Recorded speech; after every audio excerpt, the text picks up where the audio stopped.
Eu quero falar do Marcos Toledo, atleta, mas quero também falar do Toledo, homem negro, brasileiro, trabalhador, atleta profissional num país que não respeita os atletas. Aliás, enfim, enfim, é isso que eu quero ver contigo, tá? É complicado. Se sinta à vontade para abrir seu coração, para falar o que você tem, para falar. Eu admiro muitos professores no Brasil, mas eu admiro também os atletas brasileiros. Eu gosto sempre de falar isso, sabe? Os atletas brasileiros, aqueles que não estão no mundo do futebol, ou mesmo aqueles que estão no mundo do futebol, mas não estão nos holofotes, e estão aí. Uma das razões para eu fazer a revista, para eu ter o meu trabalho, eu tenho essa pretensão, sim, de ser uma voz, né, de ser um veículo para vocês, atletas, no Brasil. Eu acho que isso é muito importante, tá? Legal.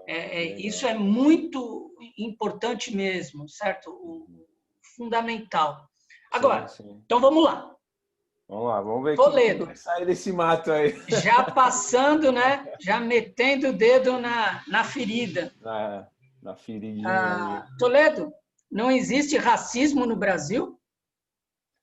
É uma coisa que tem até estudos, né? Uns anos atrás, que foi perguntada para as pessoas e boa parte delas falaram que sim, que existe racismo no Brasil, tudo. Acho que não lembro que foi 90%, 98% das pessoas. Mas daí quando perguntaram se as pessoas eram racistas, não. Então, quer dizer, como que existe racista e não tem o racismo? Quer dizer, tem o racismo, mas não tem as pessoas racistas, né? Daí, nisso eu pensando tal, até um exercício que eu faço, comecei a fazer em mim, vamos lá, onde está o racismo, né? A gente começa pelo nosso espaço, né? Pelo nosso habitat natural, em casa. Deixa eu ver, a gente é racista, a gente tem atos racistas em casa, tudo. Não, a gente prolifera isso, não. Então vamos ir ampliando. Sei lá, no meu convívio, as pessoas têm, tem um comentário, outro, mas se define como racismo? A gente passa o pano. Daí vai subindo a escada, vai subindo, vai subindo, vai subindo. Daí não adianta a gente falar que não tem, que tem. E sabe que eu tô falando, não, que não é. A gente acaba proferindo poucas palavras que a gente acaba acostumando, acaba normalizando, né? Que ela como pode falar, aquela piada, aquele comentário, aquela coisinha que até a gente mesmo a gente sofre, mas a gente, pô, não vou, sei lá, levar em sério porque não, sei lá, não vai me trazer nada de bom. Prefiro engolir seco do que, sei lá, começar a bater de frente. E esse é muito caso. Deu um caso, quando eu começava a bater de frente, era tido como extremista. Pô, como extremista? Eu tô falando que tá acontecendo, eu tô falando que tá errado, e por eu ter um posicionamento, eu sou extremista, então tá, então, sei lá, se é esse teu pensamento, se é o pensamento dessa galera, então tá, mas com certeza existe racismo, né? Não tem nem como negar, né? O nosso vice-presidente queria viver nesse mundo que ele fale, sei lá, tomara que um dia a gente chegue lá, mas eu acho que está bem longe disso acontecer, né? Você acha que por ser um atleta e ser negro nesse país, é obrigação de vocês, atletas? Você acha isso? Isso é uma obrigação? Seria uma obrigação vocês se posicionarem? Porque no Twitter vários momentos, você se posicionou em relação ao racismo, principalmente em 2019, 2020, né? Na era Bolsonaro, isso vê de você. É uma obrigação do atleta, assim como o LeBron James faz, né? O Michael Jordan, ele questionado muito isso pelas ações dele nos anos 90 em relação a não se posicionar, né, em relação ao negro nos Estados Unidos. Como é que você vê isso como atleta, como negro, como homem, você se posicionar em relação a isso? Você tocou no assunto de ser visto como um extremista, né? Mas não é o seu direito se posicionar? Como é que você analisa isso? Então, a gente vê por muitos fatos, né? Eu acho que, por exemplo, a gente é atleta e falar que é uma obrigação, acho que é complicado. Eu vejo, sei lá, um direito. Primeiro a gente tem que saber que é um direito da pessoa e saber que é uma obrigação, acho que é difícil colocar, porque para a pessoa chegar ali, chegar em uma posição de destaque, imagina o que ela passou para chegar lá, né? E esse mesmo questionamento que a gente não faz das pessoas brancas, porque o racismo não é de preto para preto só, porque existe também, não pode negar que não existe negros com racistas, porque tem o racismo negro não é o ser negro não é uma coisa só. A gente tem de tudo, igual as pessoas brancas também, mas chegar na questão de falar de cobrar eles, eu acho complicado porque sei lá, saiu uma questão do Neymar, né? Que antigamente ele falava que ele não era negro e tal, até o momento agora que ele sofreu racismo também. No meio do jogo, os caras foram lá e xingaram ele ficou nervoso e foi expulso, tudo. Mas como que uma pessoa, uns anos atrás, não se considerava negro e hoje sofre racismo, né? Isso daí não tem explicação. Mas é a questão, o que ele passou? Não falo do Neymar porque é um cara que está em destaque, todo mundo é muito cobrado, não sou de acordo com muitas coisas que ele faz, mas assim, eu só trago o exemplo de para a pessoa ser negra, ou qualquer pessoa chegar numa opção de destaque, o que ela passou para chegar. Muitas vezes tem que engolir, igual eu falei, comecei a falar, teve que engolir a seco muita coisa para chegar. E realmente, quando está ali, entendeu isso, entendeu que o posicionamento que ele tem pode levar para outras pessoas dar esse clique, eu acho que é totalmente válido, mas como obrigação é difícil falar. Eu não tento obrigar ninguém, mas lógico, todo posicionamento é válido, eu acho. Não sei se Mas me... você acha que poderia ser mais? Você acha que Não, poderia lógico, se mas... trabalhar mais essa questão do posicionamento mesmo, né? Sim, Do sim. não achar certo isso. E Não, aproveitando né? isso, e os sapos que você engoliu Sim, ainda sim. A gente incomodam engole na todo dia, garganta ou né? você já vive melhor com Vivo. isso? Ou se arrepende de não ter sido extremista na época? Como é que você Não. faz Eu uma tento ver análise disso? muito... Eu tento ver muitas fases, né? Igual agora o racismo no Brasil, por exemplo, não começou agora. Não começou de 2018 até, até agora. Sempre houve. O negócio é realmente estrutural. Porque a gente, estamos em época de eleição. Estamos aí prestes a segundo turno. Amanhã a gente vai ter disputa ao segundo turno em São Paulo, em várias capitais.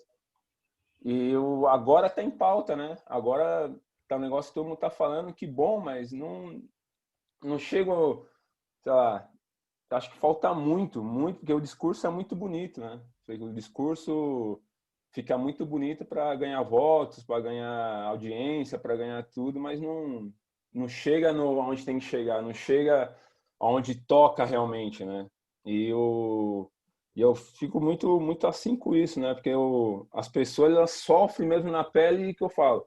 Eu descobri, não é questão de descobrir, né? Eu até comentei isso um dia com algumas pessoas, eu até coloquei lá uma vez no Twitter, que a galera tava falando, tal, quando você descobriu que você era negro. Eu descobri a questão do ser negro quando eu tinha 11 anos, por aí. Eu tava voltando do clube, tava eu e meu irmão, tava vindo de carona com o técnico, ele dava uma carona pra gente, que a gente morava longe do ginásio e tal, a gente treinava. E ele dava carona a gente até o meio do caminho, porque depois a gente pegava o ônibus e tinha mais meia hora de viagem.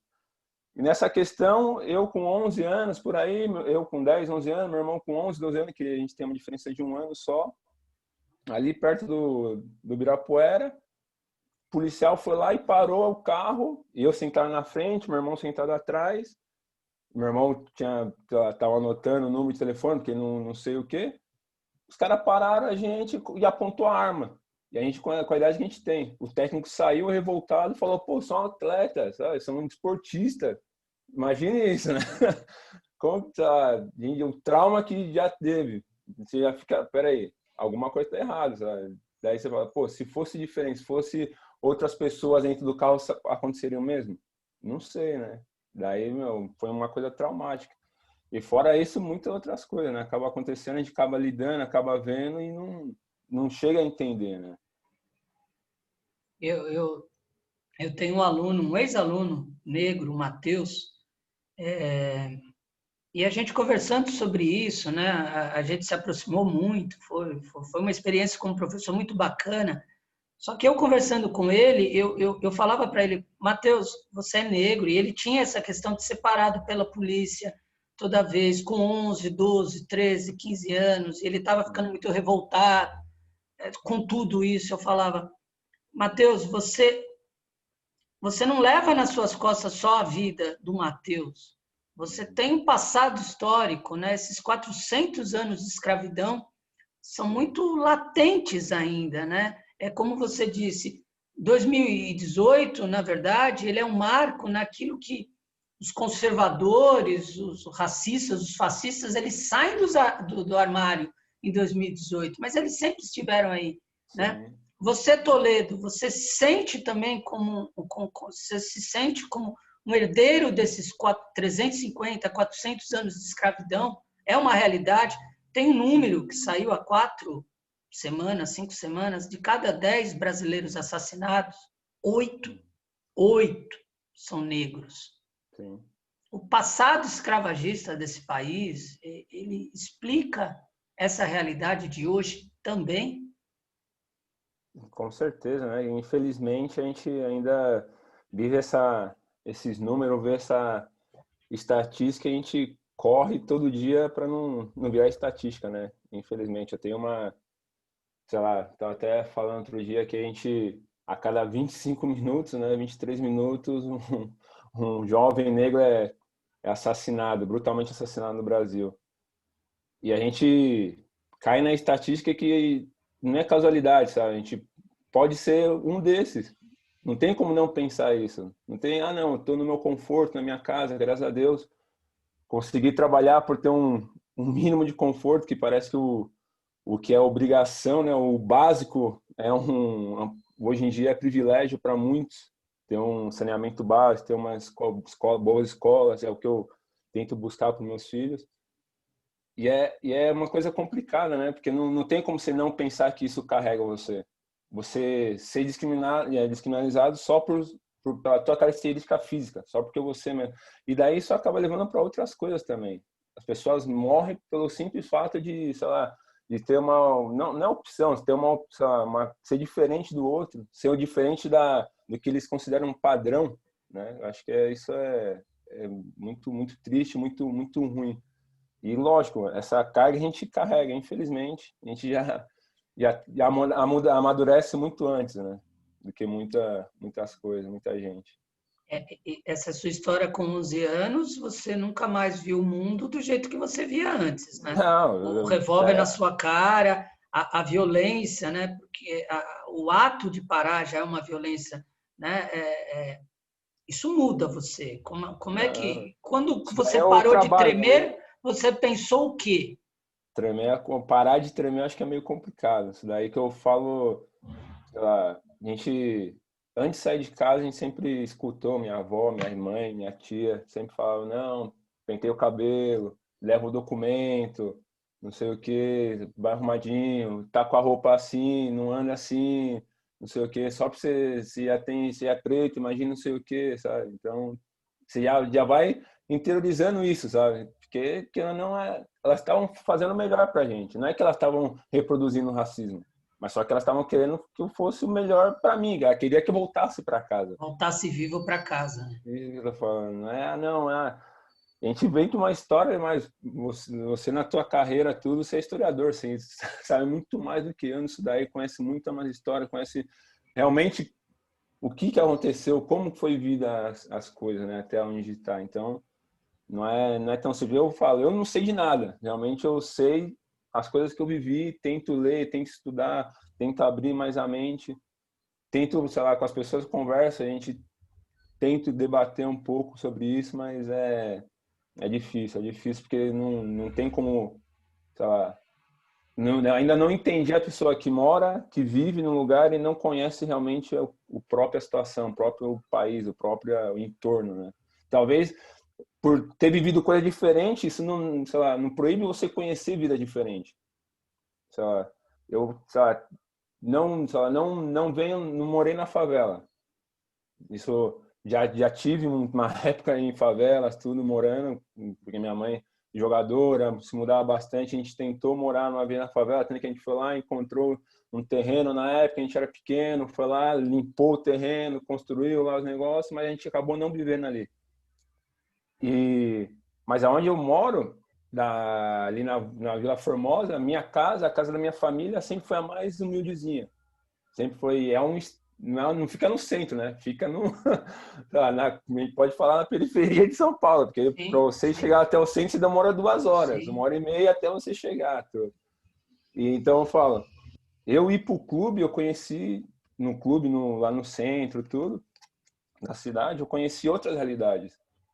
Mas só que quantas pessoas não conhecem a realidade, não conhecem que isso é possível, não conhecem que isso é acessível.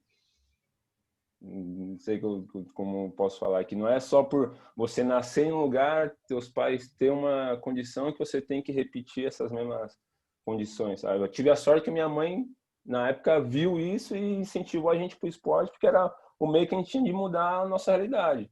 Querendo ou não, a minha geração da família foi os primeiros a fazer faculdade, foi os primeiros realmente a terminar o colegial, foi os primeiros a ter uma dinâmica diferente, né? Mas o que os de trás passaram, sabe? Para chegar, para a gente poder daí ir um pouco mais para frente, sabe?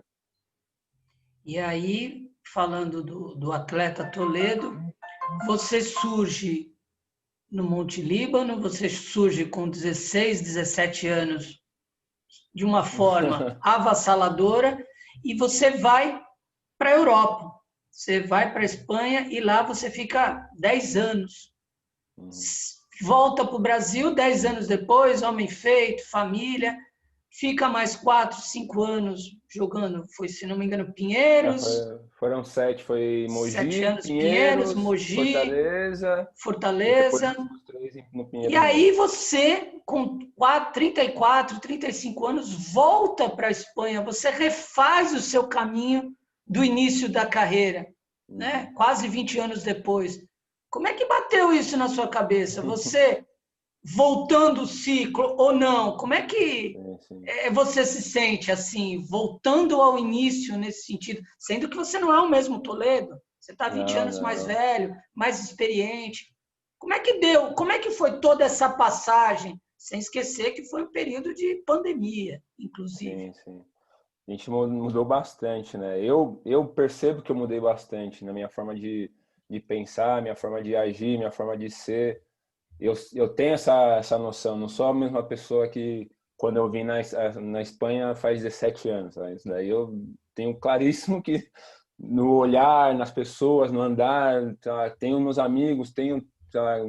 As pessoas que eu tenho amizade, mas a minha visão de mundo é totalmente diferente. Isso daí é uma questão que eu fiz questão de tentar analisar, fazer sempre um paralelo. Quando você veio, você olhava assim, essa rua, você olhava assim, tá a mesma loja ali, mas você olhava diferente. Isso daí eu fazia direto no Brasil, porque eu sempre, mesmo jogando aqui essas 10 temporadas, sempre acabava voltando por férias, que eu amo meu país, amo estar com a família, porque o grosso da minha família está aí.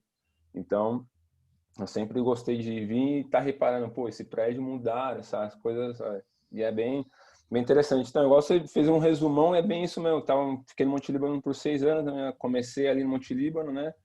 Joguei 6 anos na categoria de base, fui um ano por Hebraica, que é na frente do Pinheiros, depois acabei vindo para cá tentar a sorte na Europa, né? Sem contrato, sem nada, só tinha a possibilidade de fazer um torneio, que era o torneio Hospitalet, que era um torneio de 1 semana, mas só que é o melhor torneio um dos melhores, né? Não posso falar que é o melhor, porque eu não tenho tanto embasamento para falar assim, mas é um dos melhores torneios Europa da categoria juvenil.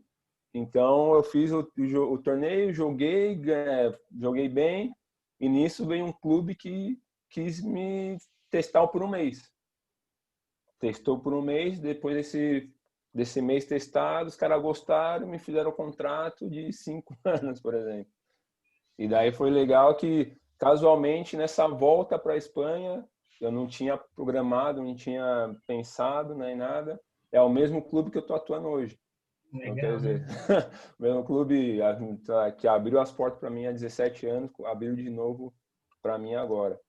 E eu não tinha pensado sei lá, em aonde eu ia jogar, eu sabia que ia voltar nesse período.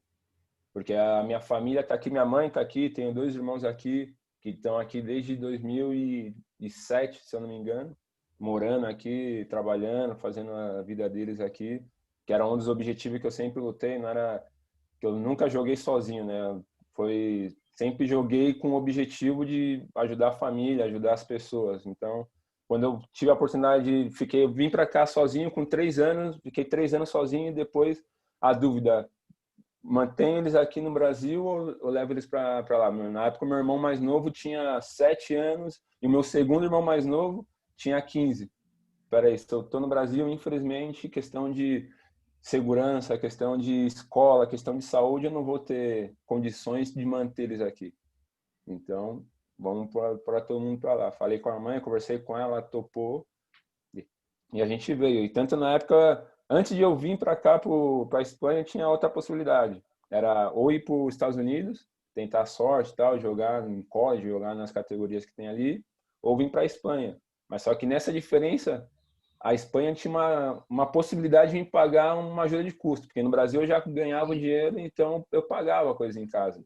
Pagava a conta, ajudava a comprar, a fazer a compra do mês, então era uma ajuda que eu tinha já, era o meu papel. Junto com o meu irmão mais velho, era nosso papel ajudar financeiramente em casa. E eu indo para os Estados Unidos não ia ter essa possibilidade.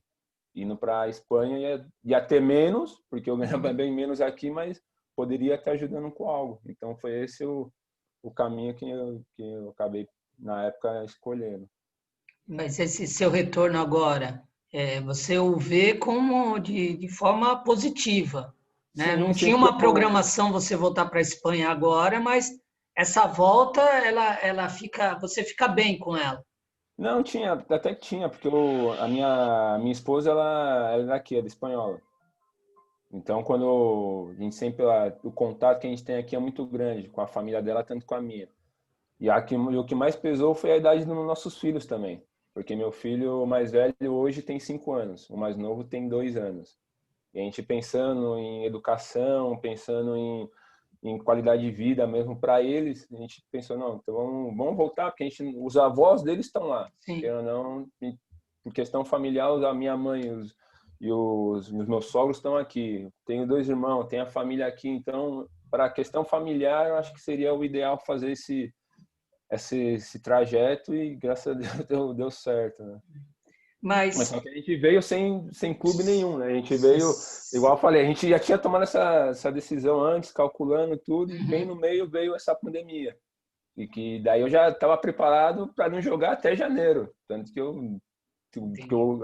os cenários que estavam falando na Espanha é que não ia ter competição até janeiro de 2021. Então a gente já veio meio que calculando, pensando que não, talvez poderia não estar atuando na minha área, né? Nesse momento. E nesse cenário, em março explode, né, a partir de uma reportagem do UOL, uma baita crise política no Pinheiros. Sim. Fecha time, não fecha time, segue, não segue, e foi muito forte, né? Para quem estava de fora, assim, eu que acompanhava, falar, pô, chegou-se a se falar de fato que o esporte olímpico, de uma maneira geral, no Pinheiros estava ameaçado, né? Uhum. A demissão de treinador do atletismo, da natação, e aí chegou no basquete profissional do Pinheiros. Vocês levaram 3 anos para formar esse time. Vocês, se não me engano, estavam em sexto lugar no NBB antes de parar, né? A gente sabe como o esporte no Brasil ele é, né? Que você tem times formados por ano, que acaba a temporada, o time é desfeito. Eu sei como isso funciona, mas não Sim. era o caso do Pinheiros, né? Nunca havia sido, né? O Pinheiros estava lá. A liga para em março, e em abril, o time inteiro é demitido. Eu sei que e você escreveu isso no Facebook, o quanto você era agradecido ao Pinheiros. Sim, Uhum. mas, cara, Você é demitido por carta, por telegrama, em abril, no começo de uma pandemia que a gente não imaginava a tragédia que seria. Muita gente dentro do Pinheiros ficou contra essa demissão, do jeito que foi. Ah, mas o campeonato ia acabar de qualquer jeito e o time ia ser desfeito. Tá, em maio. Então, em maio você faz isso. Como é Sim. que você, de fato, se sentiu? Já esperava essa demissão? Vocês conversavam lá dentro que o bicho estava pegando? Como é que foi isso? Faltou empatia, né, nesse sentido das pessoas? Faltou bom senso? Lá dentro, como é que você se sentiu de fato? Você tem mágoa? Como é que foi isso? Sabe, o que é mais assim, eu até tentar escolher as palavras idôneas, porque o negócio é, por exemplo, na hora, a primeira coisa que é, é ferver o sangue, né? Porque você não entende e tal, mas conhecendo a nossa legislação, conhecendo as nossas coisas, o Pinheiros estava no direito dele, infelizmente ou felizmente, e fez o papel dele de empregador, né? A lei, sei lá, permitia isso, querendo ou não. Através de um burofax na tua casa, enviado, você receber a notícia que você já não está mais empregado, tem um mês para se apresentar e não está mais empregado lá, né? Você está, a partir daí você está desempregado, vamos dizer. E, e essa realidade para a gente, infelizmente, é a realidade de muitos, né? A gente é jogador, eu sou jogador, somos atletas, estamos mais em evidência porque passam jogos na televisão, passam tal, mas eu penso em quanta gente que não tem essa possibilidade que a pessoa se indigna da forma que foi despedida, né? Então eu fico muito assim com tudo isso, porque lógico, eu tenho noção, isso daí eles poderia ser feito de outra forma, poderia, deveria, no meu entender, talvez se eu tivesse no lugar, lógico que eu levaria muito mais o lado humano Sim. do que outra parte, porque a conversa não ia para esse lado até aquele momento, porque a gente sabia que tinha a questão da pandemia, sabia que eu não ia estar fácil economicamente, mesmo o Pinheiro sendo um clube, o maior clube da América Latina, se eu não me engano, olímpico, ganha mais medalhas do que muitos países, mas por isso mesmo eu acho que poderia prezar mais pelo nome, né, pela instituição. Então, não, sei lá, que é, né? Então, por isso que eu falo, eu levei mais por esse lado, sabe, de não levar tanto pessoal e, e tentar ver uma coisa mais ampla. E o carinho que eu tenho por ali é muito mais pelas pessoas que fazem o clube realmente, que são os trabalhadores, são as pessoas que estão ali o dia a dia, não é sei lá, um grupo fechado de diretivos que fazem o clube, no meu ver.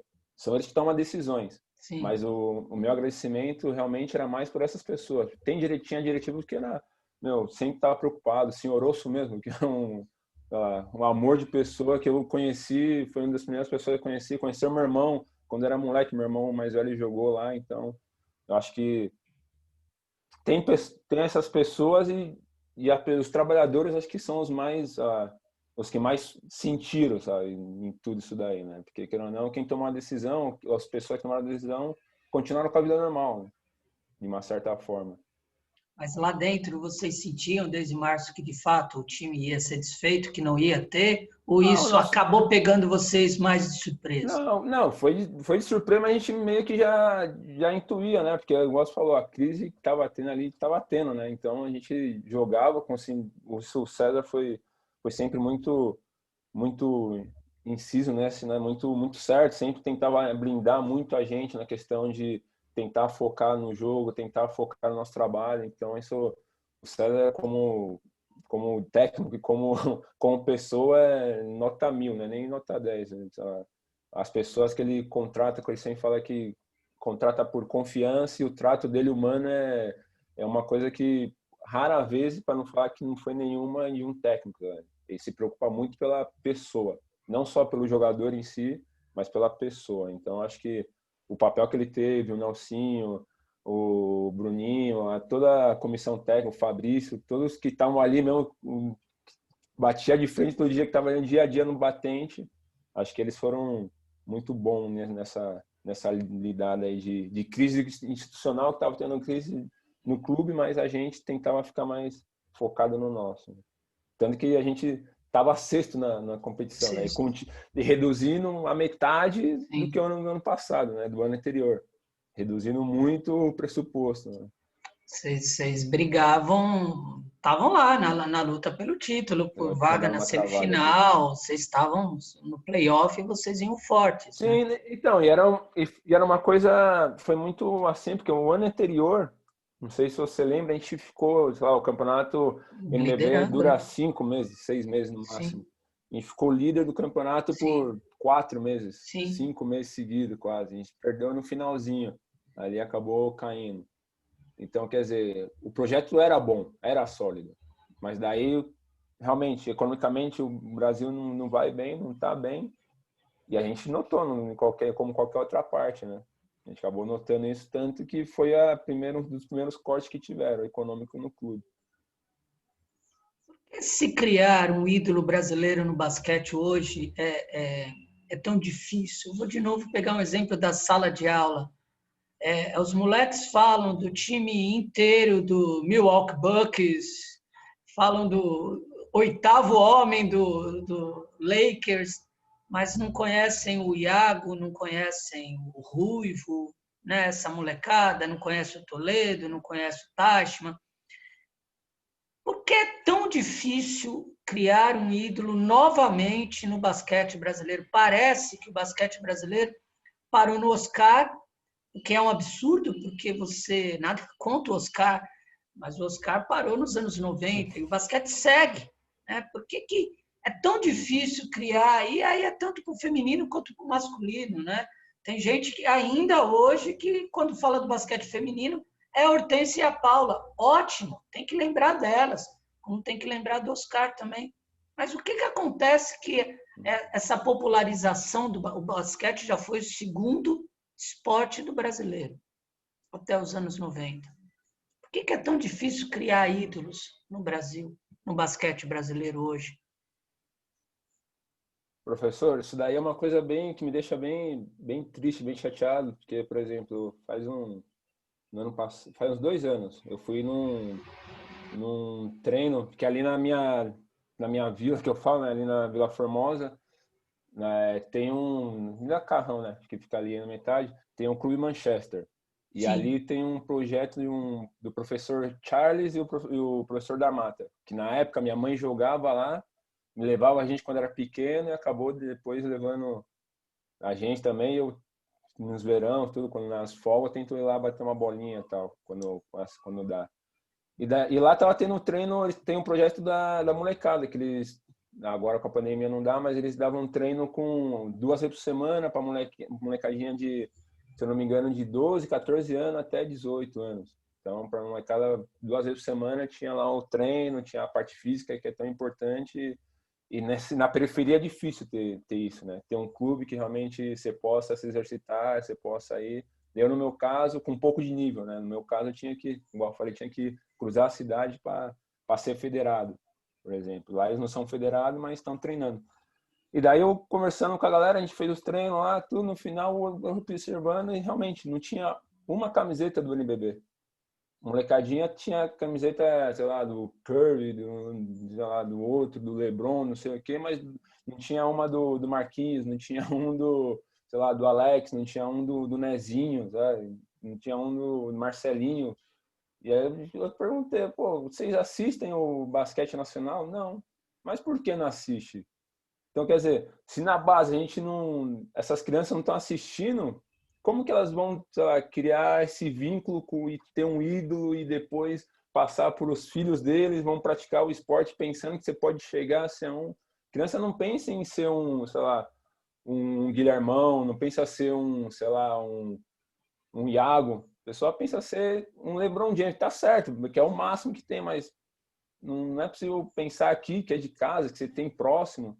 E eu acho que a distância é muito grande, né? A gente, não sei, acho que está muito distante do que é realmente a população, que é mesmo a pessoa, sei lá, as crianças, as escolas. Acho que no interior eles fazem um trabalho melhor nisso, de ir nas escolas, ir sei lá, incentivar, tanto que a torcida, o maior público que tem, tirando os grandes times, né? Hoje o Flamengo, São Paulo, tudo, Corinthians, eu acho que está no interior. Joguei no Mogi e eu vi o ginásio com 9.000 pessoas lá dentro e fazendo fila para entrar. Mas mesmo assim, eu acho que o ídolo, acho que vem muito disso, né? Do contato. Sei lá, agora a gente vê o NBB fazendo transmissões ao vivo, agora começou na Cultura, se não me engano. Tá, tinha essa dúvida se ia ter em TV aberta ou não, tudo. Mas o basquete em si se estruturou há pouco tempo, né? Porque a gente veio de uma crise aí institucional também, de federação, tudo muito grande. Eu acho que tudo acaba somando para que não se alavanque para cima, né? Na época que você estava surgindo, o Campeonato Brasileiro, por exemplo, o último antes do NBB, não teve campeão, Não, né? foi um dos motivos de eu sair, porque, Era por isso exemplo, que eu ia te perguntar agora. eu Essa tava bagunça te incentivou a arriscar a Europa, Estados Unidos, quando muito, moleque, porque com 17 anos? por exemplo, minha mãe foi jogadora. O meu objetivo, sinceramente, se eu não me engano, até os 16 anos, era o objetivo de vida, era fazer a faculdade através do basquete e comprar um Fusca. Esse era o meu objetivo. Não, tem galera que fala, não, vou comprar meu Fusquinha e vou fazer a faculdade através do basquete, porque é o basquete que me dá essa condição, porque eu não tinha condição disso. Então, através do basquete, minha mãe sempre falou, ó, eu não tenho condição de dar educação, mas através do basquete você vai conseguir. Tanto que eu tive a oportunidade de estudar em colégio pago, através de bolsa. Colégio particular através de bolsa, no Paulista, no Pauliceia. Então, quer dizer, meu objetivo era esse. Daí eu tive a sorte de ter, na categoria de base, não tive uma seleção paulista, ou uma seleção brasileira e nenhuma paulista. Teve uma que a gente foi campeão brasileiro pela seleção paulista e campeão sul-americano com a seleção brasileira. Isso é um absurdo. Eu vejo hoje, é impossível você ter um acompanhamento de uma base se você não faz competições, se você não ajunta as pessoas, você não tem pessoas técnicos, pessoas que possam ver nos lugares, ver as tendências que tem, ver os jogadores que tem espalhado pelo Brasil. O Brasil de matéria humana, física, tem muito, mas não é possível que a gente não consiga. A gente vê na Europa, país com, sei lá, com 1 milhão de pessoas, 2 milhões de pessoas, é potência em esporte. Em qualquer modalidade eu falo, mas é potência. Como que eles conseguem se organizar e a gente, com tanta gente, não acaba não fazendo isso, sabe? Fica mais centralizado ali entre São Paulo, Rio, no Sul tem um pouquinho, então é muito triste. E uma das, até voltando ao assunto, uma das decisões de eu sair foi mais ou menos porque eu via, eu joguei cadete, juvenil e adulto na minha época do Hebraica. E eu via a galera do adulto que os contratos deles eram só de 6 meses e quando pagavam, sabe? E corria o risco de não cobrar, porque tinha que jogar paulista, depois tinha que correr atrás de outro time para jogar um brasileiro, depois tinha que correr atrás para jogar outra coisa. E a possibilidade de você ficar sem clube, sem time nisso é muito grande mesmo. Então, quer dizer, como você vai pagar as contas, como você vai sustentar a sua família desse jeito, né? Sem uma certa segurança, né? Ah, não, mas você que escolheu, tá? Mas a gente ama o esporte, a gente faz isso porque gosta realmente, mas não tem como não, não pagar as contas, né? Aí foi uma também da decisão E de aí de eu. vocês não ganharem uma medalha de ouro na Olimpíada, né? Aí vocês são Então, losers, são os fracassados. Ninguém vê isso, né? Não é muito então, doido isso no esporte brasileiro? Isso me é que a incomoda muito. gente. E É eu a não tô cultura na de quadra. Imagina vencer, quem tá na né? quadra. Vencer, a gente vê muitos projetos, muitas coisas que não, tem que vencer, mas vencer só vai vencer um. E os outros projetos que você falar, o nosso time melhorou, sei lá, saiu do 12º, esse ano acabou em 10º, sei lá, em 8º. Pô, isso daí é sei lá, você melhorou 4 posições de um ano para outro, sabe? Não, mas tem que ser campeão, tem que ser campeão. Projetos que é feito para ser campeão, a gente vê que dura 2, 3 anos, no máximo, porque daí entra dinheiro de uma super empresa e tem que pagar. Antigamente era dinheiro público, né? Era da prefeitura, que acabam ano eleitoral, iam lá, usavam como palanque e depois não tinha continuidade, né? Mas só que é a forma, não demonizo porque é essa forma, que as pessoas que estão tentando fazer isso estão tentando fazer da forma que dá o que tem estruturado. Como mudar isso tá aí o que da questão, não consigo entender. Como Eu, mudar, não sei se é na cultura, se são as pessoas que regem, né, os clubes, que não vivem disso, porque a maioria das pessoas que levam o clube não vive disso, não é se, sei lá, não tenho que pagar minhas contas com os basquete, eu faço porque eu sou um aficionado, porque realmente eu gosto do esporte, mas se não der certo, não tem problema, eu vou continuar com a minha vida, sabe? Então, para a gente concluindo, Toledo, para não atrapalhar mais o seu dia, nada, tô tranquilo. Hoje eu tirei dia para você, professor. duas perguntinhas. É, e essa pergunta, sempre que eu faço entrevista com o pessoal do esporte, né, com basquete, com vôlei, eu faço essa pergunta. É, o esporte como projeto político, ele não dá voto? O projeto, o esporte, como projeto mesmo, como formar atletas, visualizar, isso não dá esporte, né? Não dá voto. Político que investe em esporte como projeto político para campanha, ele não é eleito. Por que acontece isso? Por que o esporte num país gigantesco como o Brasil não é uma realidade como projeto político? Eu não estou falando de medalha, eu estou falando naquela coisa de pegar um moleque que está ocioso na comunidade, botar uma bola de vôlei, de basquete na mão dele, uma quadra, né?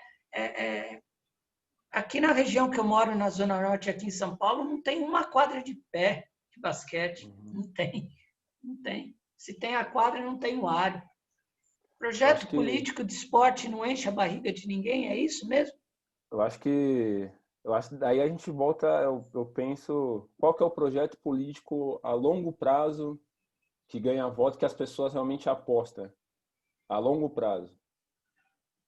Projeto social, projeto, não, você não vai ver o resultado hoje, vai ver o resultado amanhã. Que a gente vê os políticos acabando de passar aí por horários eleitorais, tudo, era tudo imediatista. Era tudo, não, a gente vai fazer para amanhã, a gente vai fazer para. Não é assim, não adianta pensar o Brasil para amanhã, para daqui a pouco estar se reelegendo. Não tem como. A gente tem um exemplo na última eleição, nosso prefeito foi eleito, falando que ia ficar os 4 anos, ia cumprir, passou os 2 e saiu. Então, quer dizer, é só um exemplo que é a curto prazo. Lógico, o esporte tem que ser. O esporte como um agente que muda, o esporte, para mim, mudou minha vida. Mudou minha realidade. Fez eu abrir minha visão para muitas outras coisas.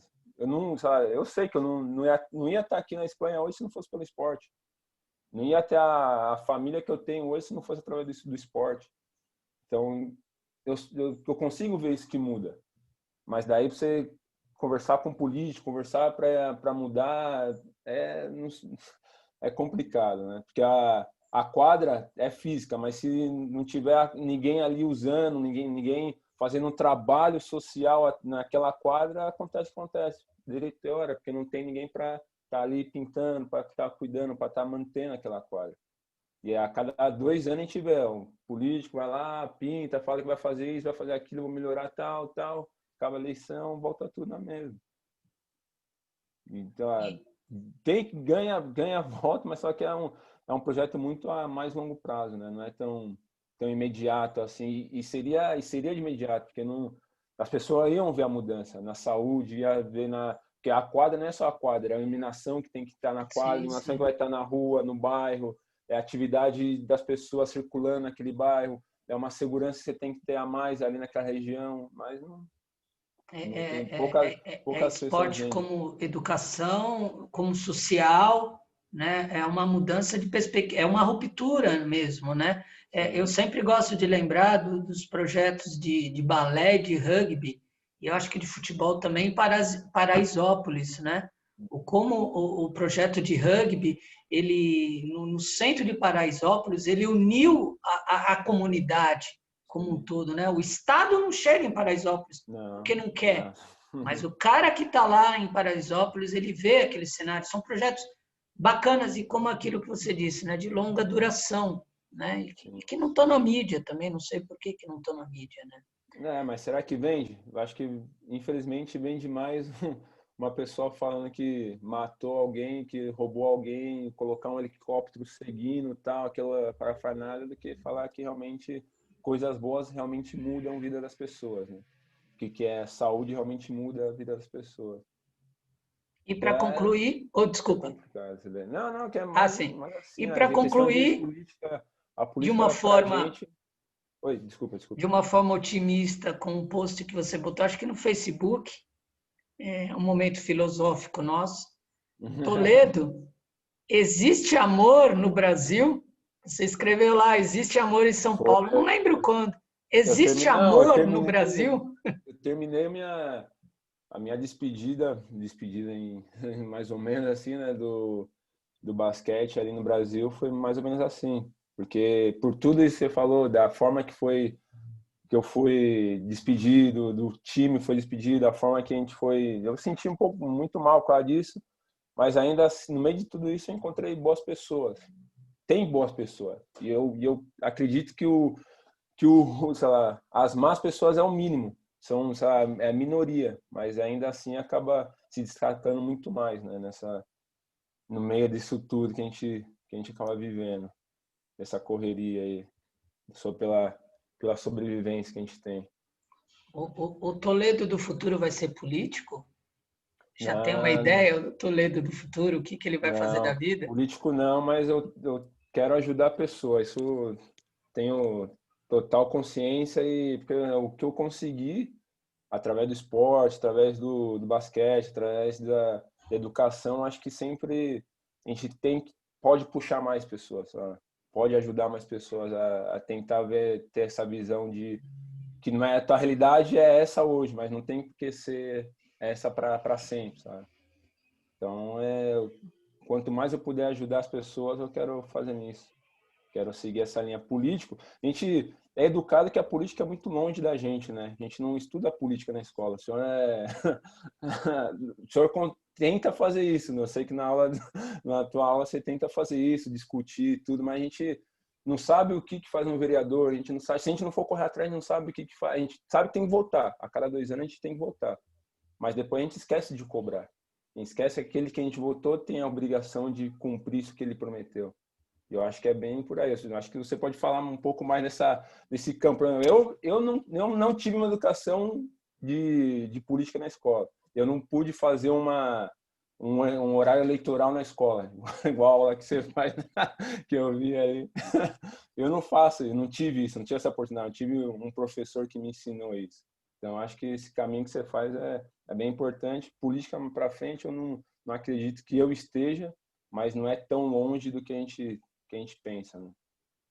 Muito obrigado, seu Toledo. De verdade. Ah, Vida longa a vocês aí na Espanha. Força, tá? a Volte para gente. cá para a gente bater uma bolinha desses dias aí nas quadras pela periferia e torcendo para que quando vocês voltarem, nem que seja para passeio, as coisas estejam menos Sim. piores, talvez. Eu Não, fico sim. lá com o seu existe. Eu quero acreditar que existe amor em São Paulo, no Brasil. Tá? De Sim, verdade, agradeço muito a sua participação aqui com a gente, viu?